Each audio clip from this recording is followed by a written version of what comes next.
नमस्कार दोस्तों, स्वागत है आप सभी का यूपीएससी उत्कर्ष में। मेरा नाम है पूजा द्विवेदी। हाल ही में पेरिस में नोस्ट्राडामस जो एक बहुत ही इम्पॉर्टेंट चर्च है उसको वापस से स्टार्ट किया गया है। किस प्रकार से किया गया है, इन सारी चीज़ों के बारे में हम जानते हैं। उससे पहले देख लीजिए, ये पिक्चर है नोस्ट्राडाम की। पेरिस के नोट्रे-डेम कैथेड्रल में हाल ही में 5 वर्षों में पहली बार ऐसा हुआ है कि सामूहिक प्रार्थना सभा आयोजित हुई हो बहुत समय के बाद, और इसे अग्निशमकों, विश्व नेताओं और कलाकारों की उपस्थिति में एक भव्य समारोह के साथ में दुनिया के सामने पुनः खोला गया है। इससे पहले काफ़ी समय से बंद भी रहा है।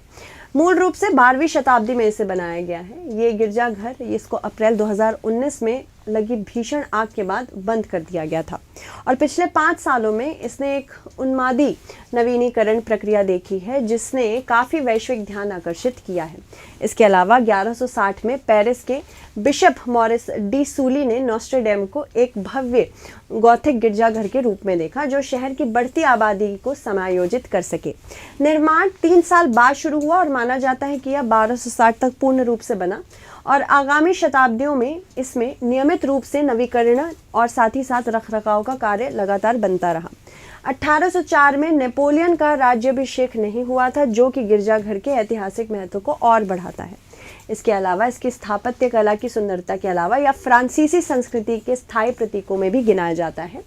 विक्टर ह्यूगो ने कैथेड्रल को पेरिस और फ्रांस दोनों के प्रतीक बनाने में मदद भी की है, जब उन्होंने इसे अपने 1831 के उपन्यास द हंचबैक ऑफ नोट्रे-डेम के लिए सेटिंग के रूप में इस्तेमाल किया था। कैथेड्रल की छवि को हॉलीवुड फिल्मों, डिज्नी और साथ ही साथ एनिमेटेड रूपांतरण में भी दर्शाया गया है।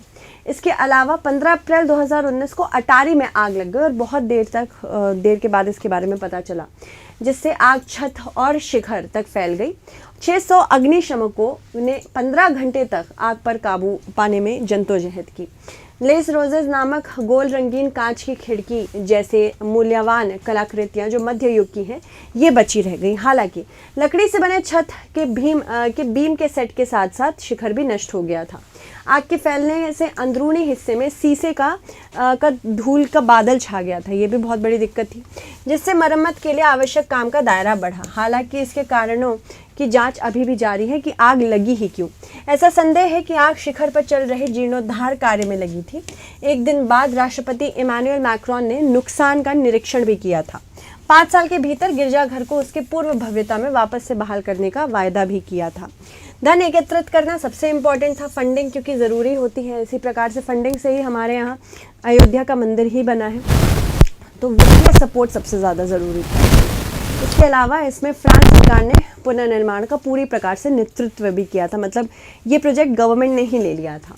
हालांकि देश के कुछ सबसे धनी परिवार जैसे कि पेनॉल्ट परिवार को लग्जरी समूह केरिंग का मालिक है, और मोएट, हेनेसी, लुई विटॉन ने नियंत्रित करने वाले जितने अर्नल्स थे, इन्होंने सैकड़ों मिलियन यूरो दान भी किए थे। फाइनेंशियल टाइम्स की रिपोर्ट ने यह बताया कि सबसे बड़े दानदाताओं में ने बजट का 2/3 से अधिक हिस्सा दिया है, जबकि 150 देशों के 340,000 लोगों ने भी दान दिया है, 3,40,000 बेसिकली।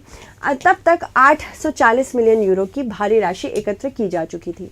कुछ लोगों को संदेह था कि ये दान वित्तीय लाभ के लिए प्रेरित थे, लेकिन कुछ परिवारों ने इसके परिणाम स्वरूप मिलने वाले कर लाभों को त्यागने का विकल्प चुना। दानदाताओं को नियमित रूप से उनके योगदान की स्थिति के बारे में भी सूचित किया जाता था।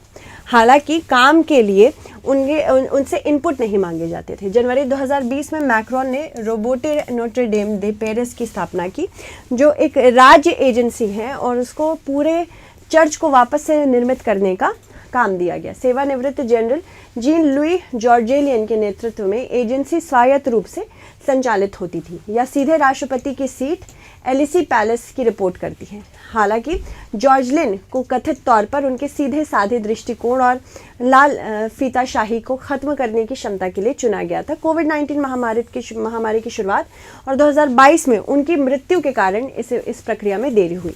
इस पर गर्मागर्म बहस भी छिड़ी, जबकि मैक्रोन ने कई मौकों पर गिरजाघर के पहलुओं को आधुनिक बनाने की भी वकालत की थी, और उन्हीं के प्रयासों के मिश्रित परिणाम मिले। बहाल किया गया शिखर 19वीं सदी के वास्तुकरण और पुनर्स्थापक यूजीन वायलेट ले ड्यूक की न्यू गॉथिक दृष्टि के प्रति वफादार रही। हालांकि अगर हम बात करें मूल रंगीन कांच की खिड़कियां जिन्हें बचाया और बहाल किया गया था उन्हें समकालीन कलाकारों द्वारा बनाई गई हैं। आधुनिक खिड़कियों को बदल दिया गया। इस प्रक्रिया में लगभग 2000 राजमिस्त्री, जीर्णोद्धारकर्ता, बढ़ई, कला विशेषज्ञ और इंजीनियर भी कार्यरत रहे हैं। 40,000 वर्ग मीटर में फैली दीवारों की सफाई और मरम्मत की भी गई। लगभग 1200 ओक के पेड़ों की से लकड़ी की छत बनाई गई। 96 मीटर लंबा शिखर लकड़ी के आधार पर बनाया गया और शीशे से ढका गया। बीबीसी में बताया गया कि शिखर को छत के बाकी हिस्सों की तरह शीशे से बनाया गया।